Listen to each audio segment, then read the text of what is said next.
Graças a Deus. Amém, meus irmãos? Você está feliz com Jesus? Dá uma salva de palmas a Deus. Obrigado, gente. Graças a Deus. Graças a Deus, estamos felizes. Pode tomar seu assento, obrigado. Irmãos, uma noite muito especial para mim. Acredito que vai ser para você também. Porque a desculpa que a gente deu para te trazer hoje aqui foi que vai ter um lançamento de um livro, mas isso foi só o meio que Jesus achou para chamar sua atenção, amém? Você acredita nisso nessa noite? Eu sou muito grato a Deus, eu quero começar agradecendo. Sou grato a Deus porque às vezes a gente olha e pensa, Jesus, por que a gente, né? Você já teve esse sentimento de, Jesus, por que eu? Por que na minha vida? Por que algumas coisas acontecem? E tudo que eu consegui escutar era assim, mas não é por você, é por quem eu sou. Tudo que Deus faz na nossa vida tem pouco a ver com nós, tem tudo a ver com Ele. E o que Jesus me ministrou, eu quero passar para você nessa noite, então eu sou grato a Ele. Sou grato também, meus pais estão ali, meus irmãos, minha cunhada. O Davi hoje completa 1 ano também, meus irmãos. Eu vou contar um segredo para vocês, que é o segredo de tudo, tá? Vou contar o segredo. Eu fui ordenado pastor na apresentação do Davi. Eu estou lançando o livro no primeiro aniversário do Davi. Então, a minha vida dependia de quem? Então, irmão, você está esperando o quê para ter um filho aí, para as coisas começarem a andar? Amém? Sou grato a vocês também. Eu não tenho palavras para agradecer meu pastor, pastor Ayrton, pastora Danusa. Quando eu cheguei aqui há 2 anos atrás, irmão, o pastor Ayrton, com aquele jeito dele, tranquilo, conversou comigo, só que eu não fazia ideia do que eu ia encontrar aqui. Né? O pastor Ayrton e a pastora Danusa, eu posso dizer que eles são meus pais aqui em Poços de Caldas. Vocês não vão ficar com ciúme, né? Se vocês forem a vida toda, deixa um pouquinho para alguém. Pastor, eu sou muito grato ao Senhor, obrigado por tudo, pastora Danusa. Vocês moram no meu coração. E eu não tenho nem o que falar de cada um, irmãos. Eu sou grato a você. Você não faz ideia de quanto eu fui moldado nesses 2 anos aqui na igreja por cada um. Né? Eu estava brincando esse dia com o pastor Bruno, que eu cheguei aqui há 2 anos atrás. Tinha algumas qualidades, mas talvez mais defeitos, mas você me aperfeiçoou. Essa é a beleza da igreja de Cristo. Você pega o que existe bom em mim, eu pego o que existe bom em você, só que você trata aquilo que não é tão bom. E 2 anos aqui nessa igreja, caminhando com pessoas com um coração que eu não tenho como explicar. Deus tem me moldado e eu tenho sido alguém mais o que, gente? Fala para a pessoa que está do seu lado. Mais parecido com Jesus. Você, essa semana, está mais parecido com Jesus. Amém? Curva a sua cabeça, eu quero orar e nós já vamos iniciar. Deus e Pai, nós somos gratos, Jesus, pelo Teu amor, pela Tua bondade, por mais essa noite, Jesus, tão especial que o Senhor nos permitiu estar, podendo compartilhar um pouco daquilo que o Senhor tem trazido ao meu coração e de tudo aquilo que o Senhor tem feito na minha vida. Eu te louvo, Jesus, eu te agradeço, porque eu acredito que se o Senhor permitiu esse dia acontecer, é porque o Senhor tem algo especial a tratar nos nossos corações. Que essa não seja apenas uma noite onde nasceu um livro, mas que seja uma noite onde histórias venham renascer, onde pessoas venham voltar à vida, onde pessoas venham voltar a te conhecer melhor. Nós te pedimos isso em nome de Jesus. Amém. Amém, meus irmãos? Ô Cecel, você está fugindo? Ô Cecel, gente, ô Cecel, me ajuda aí, profeta. Amém. Aí, vai ficar. Graças a Deus. Vai ficar de pé aqui, se colocar o teclado alto, tá vendo?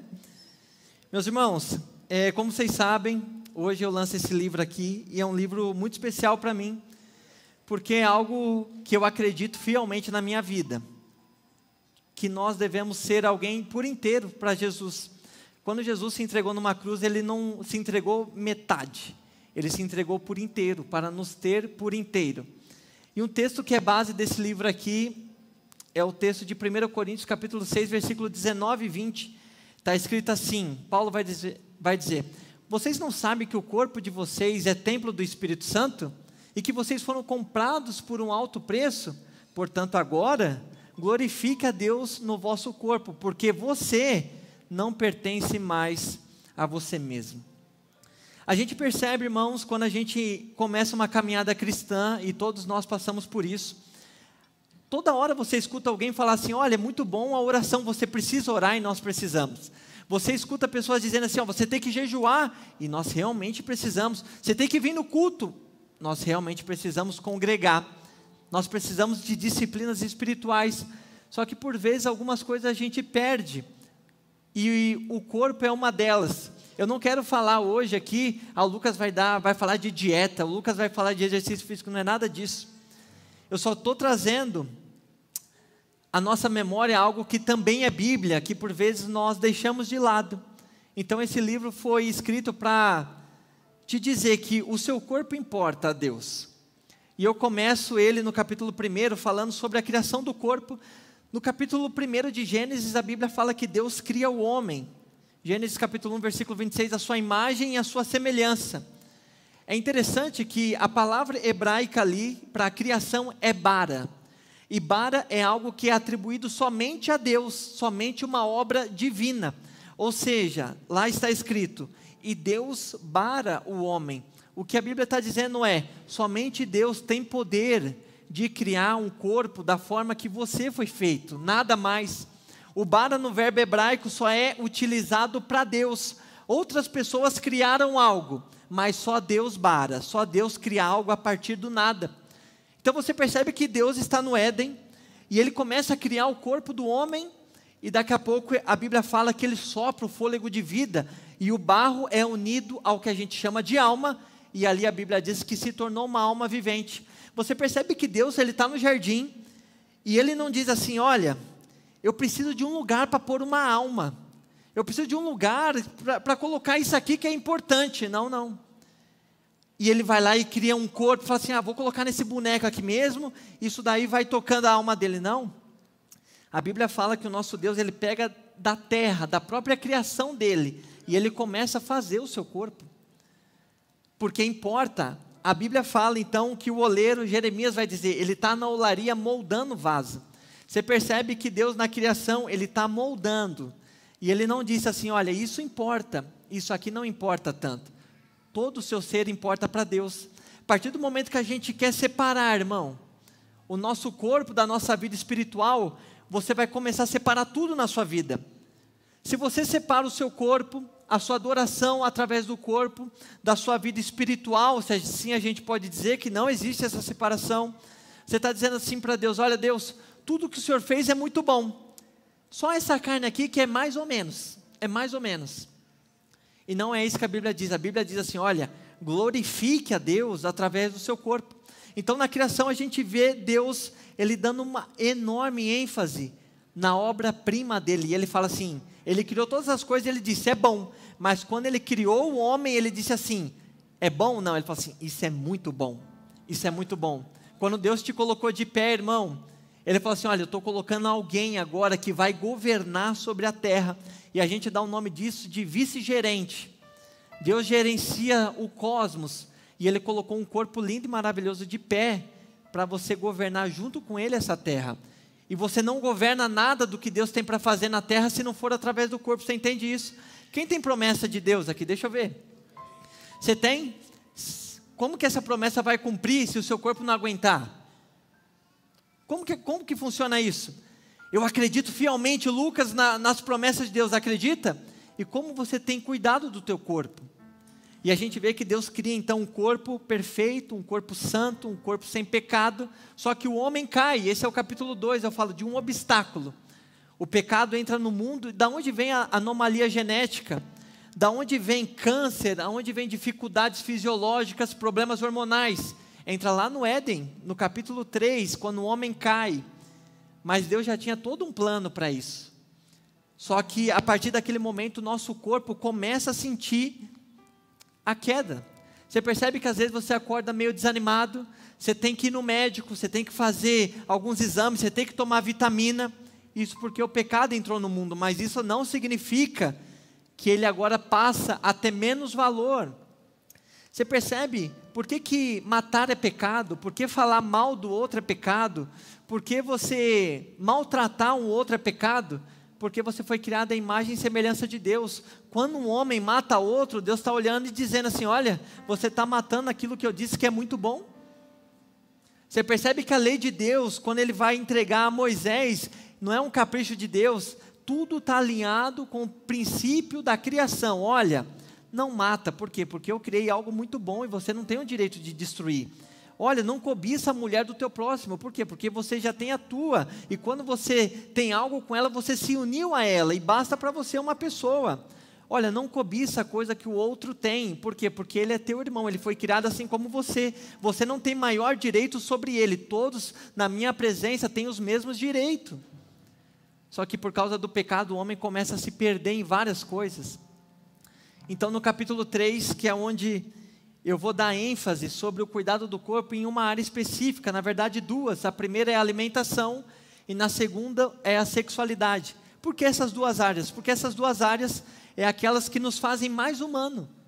O que faz um homem mais humano do que se alimentar? Isso é coisa de humano, isso é coisa de ser. Sexualidade é a mesma coisa, a Bíblia fala que no céu não se casa e não se dá em casamento.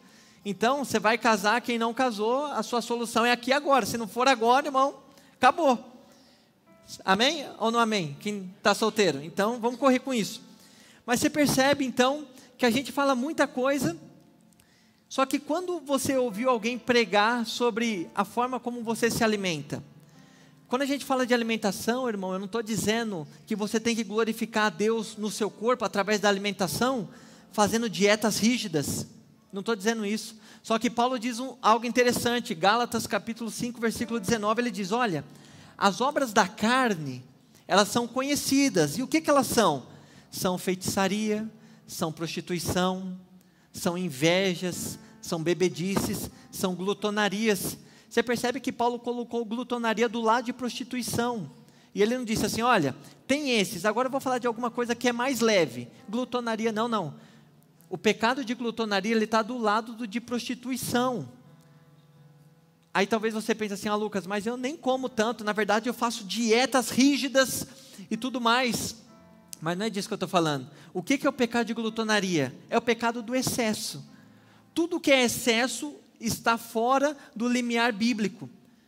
Não é só comer muito, é de comer de menos também. Quando você faz assim, olha, eu estou mostrando a minha espiritualidade, eu estou cuidando do meu corpo. Alguém vem numa festa e te oferece algo e você fala assim, não quero. Por quê? Porque eu sou muito espiritual.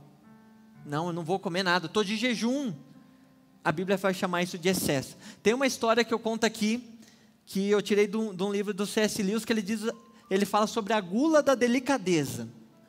O que é a gula da delicadeza? Ele diz que é o seguinte, uma mulher foi numa festa, e lá tinha alguns alimentos, e de repente o garçom chegou para ela e falou assim, senhora, você quer comer? Ela disse assim, não quero comer nada disso, porque eu cuido do meu corpo, isso não vai fazer bem, e tudo mais. E ele olhou, então tá bom, veio outro garçom, e ela falou assim, senhor, traz um chá para mim. E ele disse o seguinte, olha, não tem chá. Ela falou assim, se vira, eu quero um chá. Sabe qual que é o pecado que ela acabou de cair? De glutonaria. Só que essa é a glutonaria da delicadeza. A glutonaria é você querendo os seus desejos mais profundos, custe o que custar. Seja para mais ou para menos. Você quer saber? Quem nunca comeu demais por estar ansioso? Comeu um doce e disse assim, olha, eu estou ansioso. E foi lá e come um negócio. Ou fica sem comer. Você percebe que a alimentação, ela revela o estado do coração. A pessoa, quando ela está ansiosa, tem uns que comem demais, tem outros que comem de menos. E qual que é o seu problema? É só a comida? Não. É um ídolo que você tem no seu coração. Qual que é o ídolo? Da ansiedade. Você não confia que Deus está no futuro cuidando de tudo. Então agora, no presente, você se rasga naquilo ali. Quantas pessoas não vão nos famosos rodízios, já percebeu? A gente vai no rodízio e qual que é a frase? Eu vou comer porque eu estou o quê? Fala. Aí, ó, tá vendo? Todo mundo faz um negócio dele. Vou comer porque eu estou pagando. Sabe por quê? Porque você não acredita que Deus é capaz de te sustentar para comer amanhã de novo. Então, qual que é o problema do seu coração? É só a comida? Não, é idolatria. De quê? Do dinheiro. Estou pagando caro. Sabe? A alimentação, ela revela as coisas mais profundas do nosso coração. A ansiedade. pode ser o autocontrole, pode ser a aceitação. Tem pessoas que dizem o seguinte: olha, para eu ser inserido em determinado ambiente, eu não vou ser inserido se eu não tiver com o meu corpo legal. Então agora eu me mato de fazer dietas rígidas para ser aceito. Qual que é o problema dele? Idolatria do que? De si mesmo. Porque ele acredita que ser aceito por Cristo não é o suficiente. O outro precisa me aceitar. Então agora eu me mato em dietas extravagantes, eu não como mais nada. Você percebe que não é só uma alimentação. E isso é tão importante, irmão, que quando a gente olha para a Bíblia, Jesus Cristo aparece ressuscitado. E sabe aonde ele se revela como ressuscitado? Numa mesa. Numa mesa. A Bíblia fala, o evangelista Lucas vai dizer que ele está no caminho de Emaús, ele acompanha os discípulos. Daqui a pouco ele senta numa casa e eles não tinham percebido que era Jesus. Aí Jesus senta na mesa e a Bíblia fala assim, olha, então ele parte o pão. E quando ele partiu o pão, percebemos que era ele. Jesus havia caminhado com ele bons quilômetros e não perceberam que era Jesus. Mas quando ele partiu o pão, falaram, é ele. Ele come dessa forma, ele é equilibrado. Só ele parte o pão dessa maneira. Sabe, deixa eu te trazer uma reflexão. Na mesa da sua casa, às vezes você come na frente da televisão, às vezes você come de qualquer forma, você não agradece a Deus. Então, eu quero que você pense numa cultura hoje, e se você achar que convém, planta isso na sua casa. Quando você sentar para comer, faz essa reflexão. No seu prato de comida, é um lembrete diário para você do que foi o sacrifício de Cristo. Por quê? Você está comendo um pedaço de carne? Alguém morreu para que você pudesse viver, comer e viver. Você está comendo um brócolis, um pé de brócolis morreu, para que você pudesse se alimentar e não morrer como ele morreu. No contexto da mesa, nós temos um lembrete diário de que porque Cristo morreu, é que hoje nós vivemos. Então a gente tem que olhar para essas coisas, irmão, não é tanto sobre isso, estou acima do peso, estou abaixo, isso é um reflexo de muitas coisas, mas o negócio é, quando você senta para comer, você realmente acredita que Cristo tem provido na sua vida? Quando você senta para comer, você está comendo porque é necessário para aquilo que Deus vai fazer através do seu corpo, ou você se mata de comer porque você está afogado em mágoas, ou não, eu estou muito mal, isso não aconteceu da forma, então eu passo 3 dias sem comer, você está prejudicando o seu corpo igual. Então no contexto da alimentação nós temos um lembrete diário de Jesus dizendo assim, olha para a cruz, quando você achar que é capaz de faltar algo na sua mesa, olha para a cruz. Sabe por que Jesus falou assim, olha, o justo ele nunca vai mendigar? Porque Jesus nunca vai deixar você esquecer da ressurreição dele. Jesus, por que ele fala que o pão nunca vai faltar na sua mesa? Porque ele não quer que você esqueça do sacrifício dele nenhum dia. Nenhum dia, todo dia eu vou te lembrar que eu morri para que você pudesse viver. Amém? Essa é a alimentação que a gente olha e fala assim, Deus, o que será que tem no meu coração? E eu falo isso, irmão, quando um ídolo se assenta no nosso coração, você pode ter certeza que ele vai exigir sacrifícios. Ídolos exigem sacrifícios. Se você idolatra o dinheiro, uma hora você vai estar prostrado diante do dinheiro. Se você idolatra o seu corpo, a hora que acontecer algo e você perder um movimento, nem que seja temporário, você cai em depressão. Por quê? Porque você idolatra o seu corpo. E todo ídolo, ele vai cobrar sacrifício. Ele vai cobrar sacrifício. No outro capítulo eu falo sobre a sexualidade, algo tão difícil nos nossos dias, irmão. Fala sobre sexualidade, as pessoas já começam, Lucas, mas o mundo está muito difícil e realmente está. Mas eu queria que você pensasse nisso comigo. A Bíblia fala que pecados sexuais, eles são os mais graves, eles não são. Só que o pecado sexual, ele é único. Porque quem peca sexualmente, a Bíblia fala que peca contra o próprio corpo, Paulo vai dizer. E o pecado sexual, ele é único, em que sentido? A Bíblia fala que quando você peca sexualmente, ou quando você comete um ato sexual, você acabou de se tornar um com essa pessoa. Sabe qual que é o problema disso? Que é possível você estar unido a Cristo e unido a uma pessoa num caso de adultério. Sabe por que muito casamento às vezes não dá certo? Porque tem pessoas que se casam e ela está aliançada com 10, com 12, com 15, e ela nunca se arrependeu na vida. Cometeu erros e ela nunca verdadeiramente se arrependeu. E a Bíblia diz que o pecado sexual ele tem a capacidade de te unir a uma pessoa em alma. Você percebe que como é difícil hoje a gente falar isso nas nossas igrejas, de falar assim, irmão, toma cuidado com a forma que você usa a sexualidade. Foi Deus que te deu? Foi Deus que te deu para ser usada dentro do contexto de um casamento. A Lucas, teve um conhecido que disse assim, mas eu vou viver a minha liberdade, eu vou viver a minha verdade.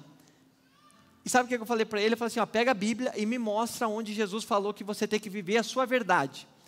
Jesus te tirou da onde você está, e através da graça, Paulo vai dizer, Tito capítulo 2, versículo 11, que agora a graça vai te capacitar a viver a verdade de Cristo, não a sua verdade. Se fosse para você viver a sua verdade, você não precisava estar aqui, eu não precisava estar aqui. Esse é o problema do livro de Juízes, a Bíblia fala que cada um fazia o que era bom segundo o seu próprio coração.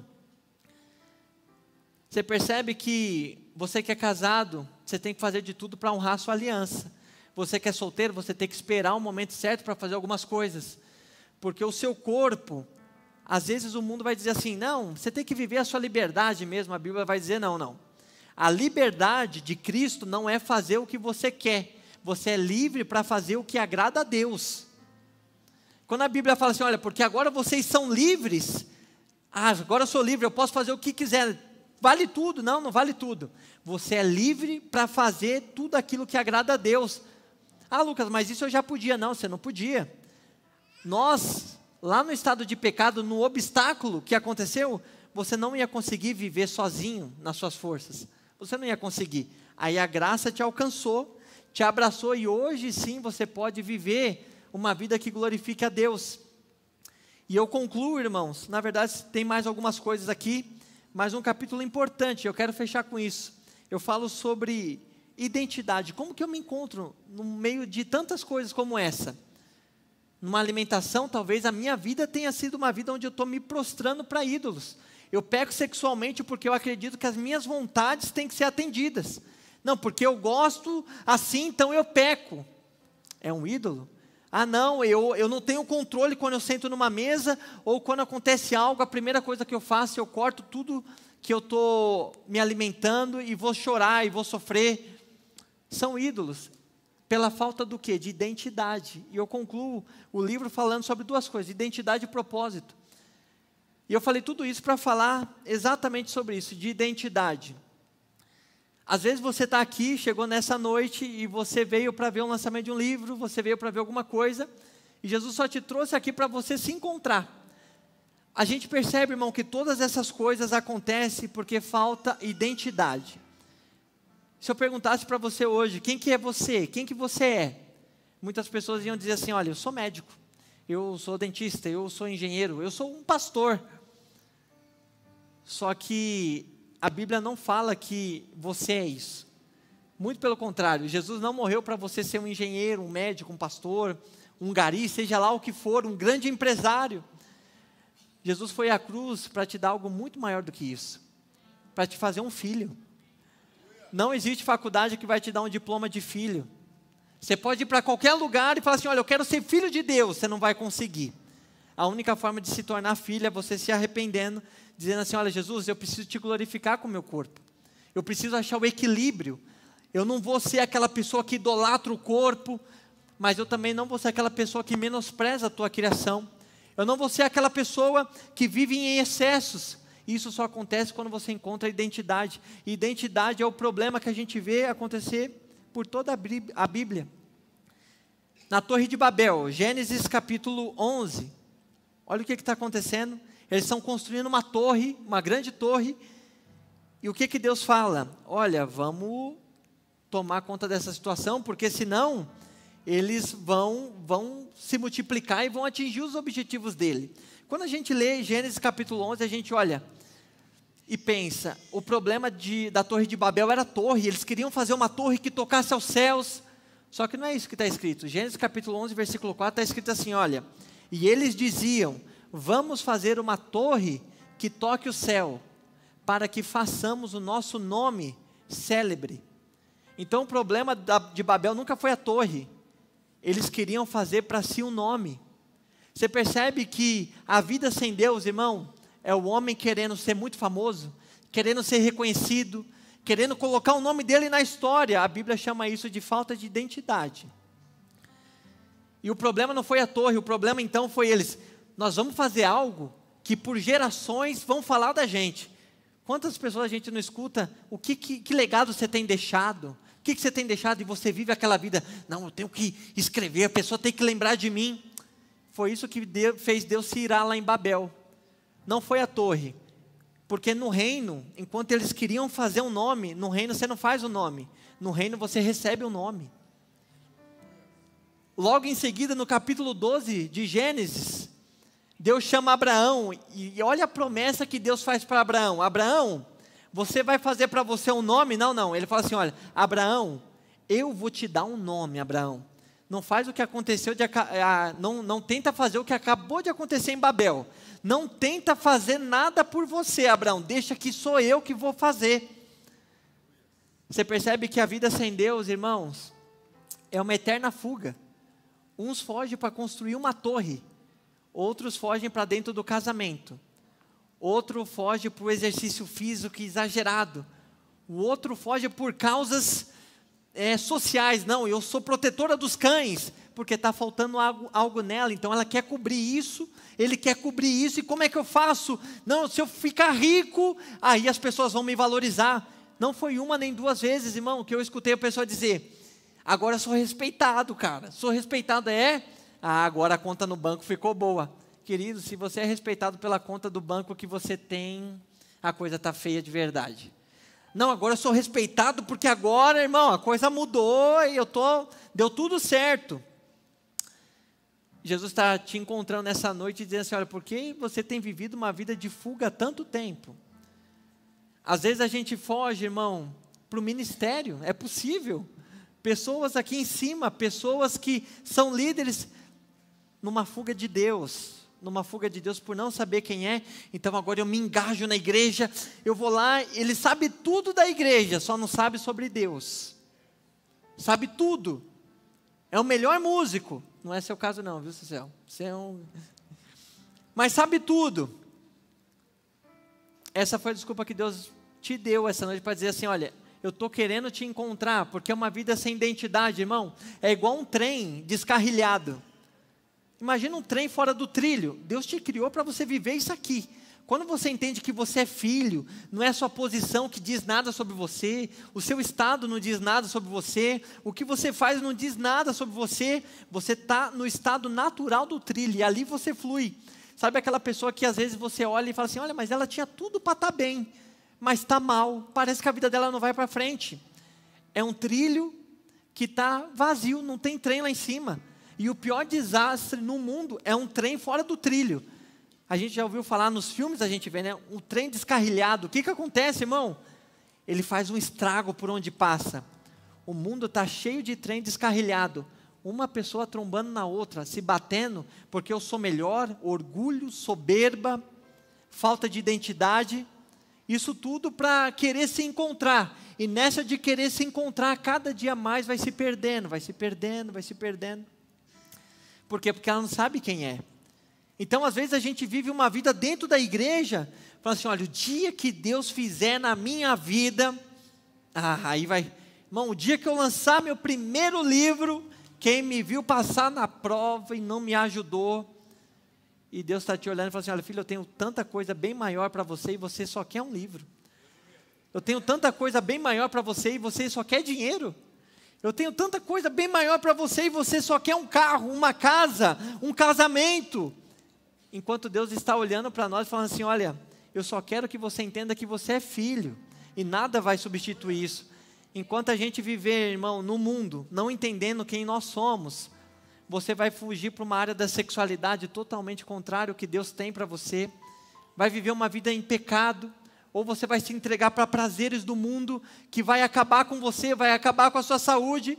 Isso tudo porque você está tentando se encontrar. E toda vez que você tenta se encontrar longe de Deus, você se perde um pouco mais. Teve algo que aconteceu muito interessante. em 2020. Eu fui para Santa Catarina, eu e a Luísa estávamos noivos. Aconteceu algo muito interessante. Eu fui para a rodoviária, eu fui para o aniversário dela, eu estava na rodoviária para voltar para São Paulo, e a identidade dela estava no meu bolso. E eu fui comprar uma passagem, né, na rodoviária, e o rapaz falou assim, olha, o seu documento, sua identidade. Eu peguei a identidade que estava no bolso e dei. Eu nem vi que era da Luísa. Irmãos, ele pegou aquilo, ele olhava. O mundo está meio difícil hoje em dia, né? Eu acho que ele... E eu vi que ele ficou com uma cara, irmão. Ele não sabia o que falar. E eu olhando, falei, sem entender nada, o que está acontecendo? E ele olhava, e eu via que ele não estava digitando, mas ele fingia que estava digitando, até que eu acho que ele tomou coragem, ele falou assim, ó, ele não sabia se eu me chamava de moço ou de moça. Ele fez assim, você tem outro documento? Eu falei, rapaz, esse documento é novo, eu perdi meu RG, eu tirei isso aí agora. Aí ele olhava e ele fazia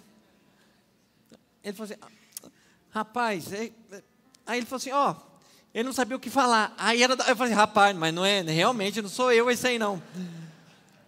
Aí ele fala assim, ufa, porque às vezes acontece aqui mesmo.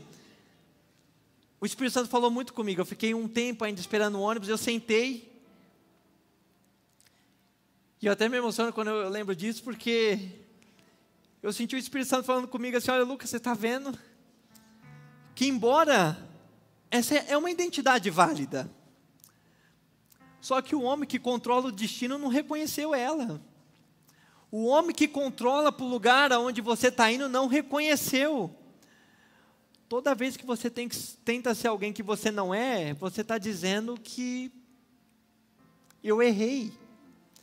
Todas as vezes que você tenta ser algo que eu não te criei para ser e busca tantas coisas na vida, você está fugindo daquilo que eu te fiz para ser. O mundo pode olhar para você hoje e dizer assim, ó, você leva uma vida maneira, cara, você é forte, você tem carrão, sua mulher é muito bonita, seu esposo é legal, você leva uma vida maneira, lá no CrossFit, a gente no CrossFit, muito legal o seu lifestyle, só que vai chegar um dia onde o homem que controla a porta para a eternidade, ele vai bater cara crachá na identidade. Ele vai olhar e talvez a Bíblia fala que ele vai dizer assim, olha, mas eu nunca te fiz para ser isso aqui. Talvez você chegou aqui essa noite e você tem vivido uma vida como essa. Você tem uma família, mas você não consegue se enxergar como um homem daquela família, como pai daquela família, porque talvez você já tenha desonrado sua família. Ou talvez você é solteiro e você diz assim, olha Lucas, mas eu estou meio perdido. Hoje é uma boa noite para Cristo te encontrar. É uma boa noite. Para o dia, irmão, vai chegar um dia onde o homem vai estar na porta da rodoviária. A Bíblia fala que ele vai estar na porta, e ele vai chamar um por um, e ele vai olhar e vai dizer assim, ó, esse aqui é você mesmo, eu te criei isso aqui, adentrai, benditos do meu Pai.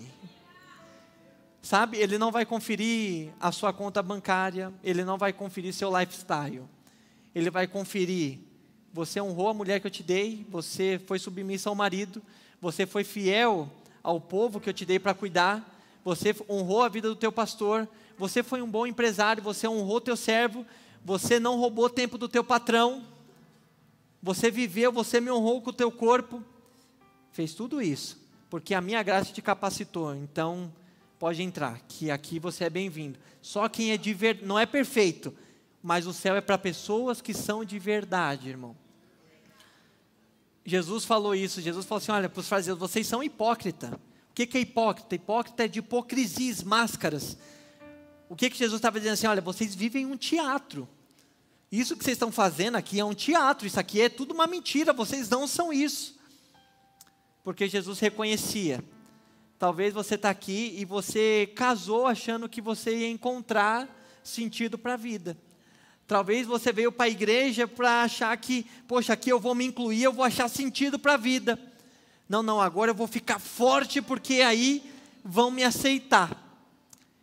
Enquanto Jesus está dizendo assim, olha, eu não quero nada disso, isso pode deixar que eu vou fazer em você. E sabe qual que é a maravilha? De nós entendemos que o nosso corpo deve glorificar a Deus, porque a nossa identidade, ela foi garantida através de um corpo frágil, na Palestina, que às 3 horas da tarde sangrava,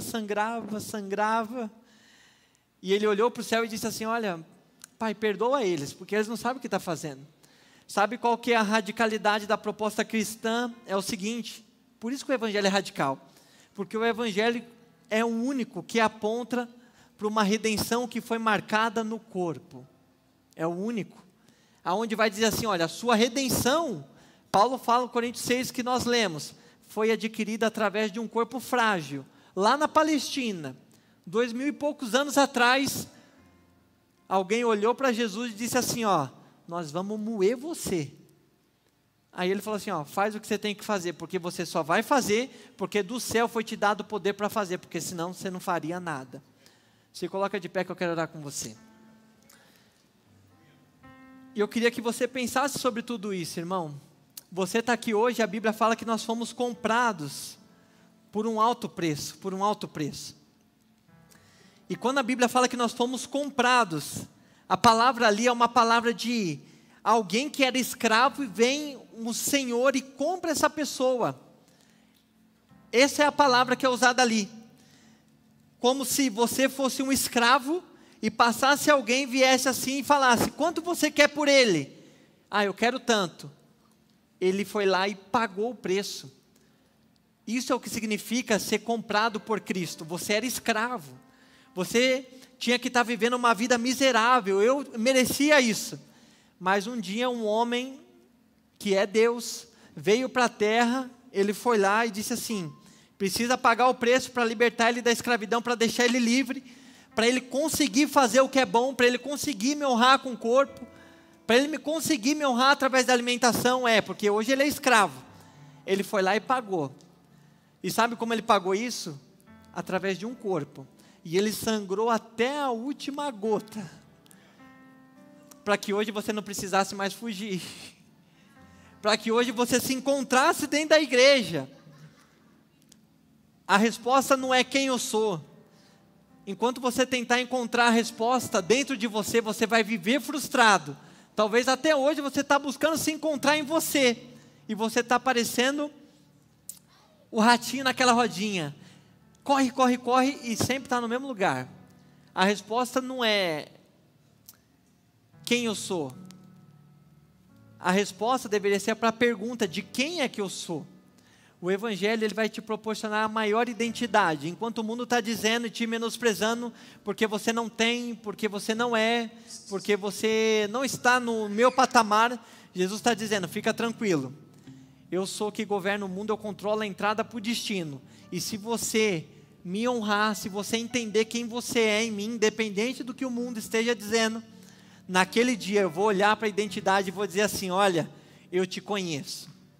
Essa é a coisa mais importante que nós devemos buscar, irmão, é honrar a Deus com a nossa vida. O homem foi feito para glorificar a Deus em tudo. Você tem que glorificar a Deus no seu trabalho, na sua casa, na sua igreja, na sua alimentação, na sua sexualidade. Você foi feito para a glória. Repete comigo: eu fui feito para a glória de Deus. Coloca a mão sobre o seu coração, eu quero orar com você.